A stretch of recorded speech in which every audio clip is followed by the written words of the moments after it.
Oke, Assalamualaikum warahmatullahi wabarakatuh. Perkenalkan kami dari kelompok 7 ingin mempresentasikan tentang operating system functions yang di dalamnya terdapat user interface dan memory management.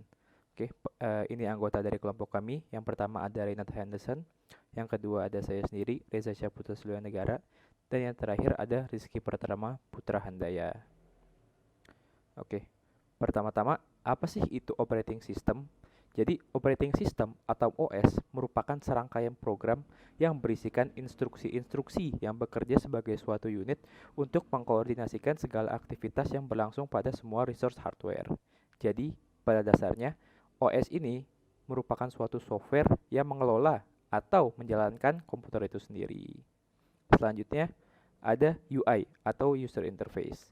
Jadi, user interface pada suatu OS adalah sesuatu yang mengelola pengisian data, instruksi, dan bagaimana suatu informasi dapat ditampilkan di layar kepada pengguna. Oke, ini merupakan tipe-tipe dari user interface. Yang pertama ada command driven interface, yang kedua ada menu driven interface, dan yang ketiga ada graphical user interface atau GUI. Tapi untuk presentasi ini kita akan lebih memfokuskan kepada yang command driven interface. Jadi apa sih itu command driven interface? Jadi command driven interface itu merupakan antarmuka atau interface yang berbasis tulisan-tulisan perintah. Nah, kita sebagai pengguna dapat menggunakan keyboard untuk menginputkan suatu data atau instruksi yang kemudian akan dikerjakan oleh komputer.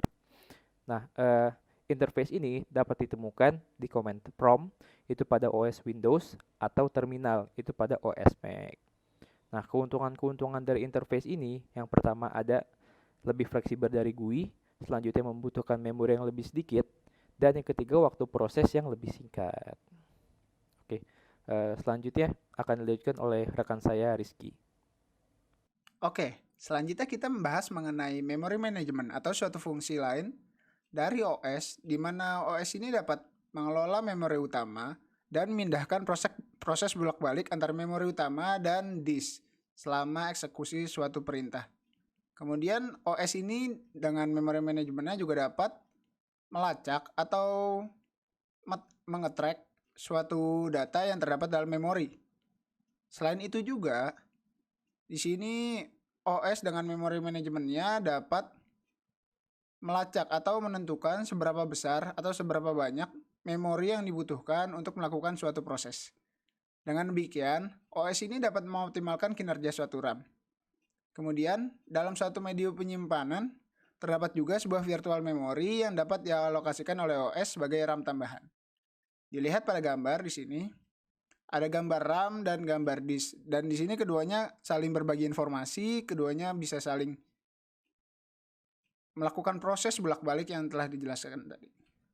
Oke, selanjutnya pengatur proses, di mana di sini OS akan memiliki fungsi untuk dapat mengatur urutan dan macam-macam perintah yang perlu diproses.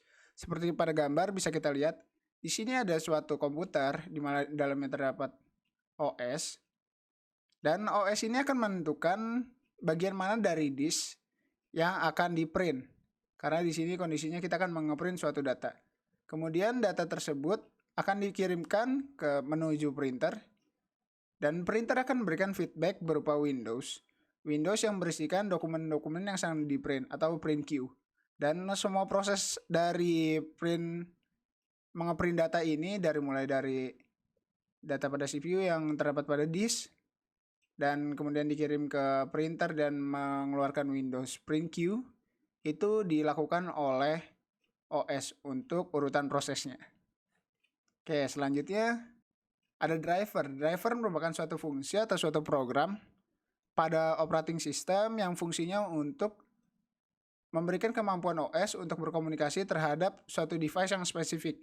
Device-nya bisa berupa keyboard, webcam, mouse, headset, mic, dan lain-lainnya. Kemudian ada juga yang namanya plug and play, di mana plug and play ini merupakan suatu kemampuan OS untuk mengenali suatu device dan mengkonfigurasi driver dari device tersebut agar dapat dipakai oleh pengguna. Oke. Berikut merupakan referensi yang kita gunakan.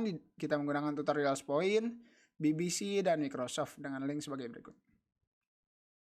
Oke, sekian presentasi dari kelompok kami, dari kelompok Cupcake. Kurang lebihnya mohon maaf. Terima kasih sudah menyaksikan. Wassalamualaikum warahmatullahi wabarakatuh.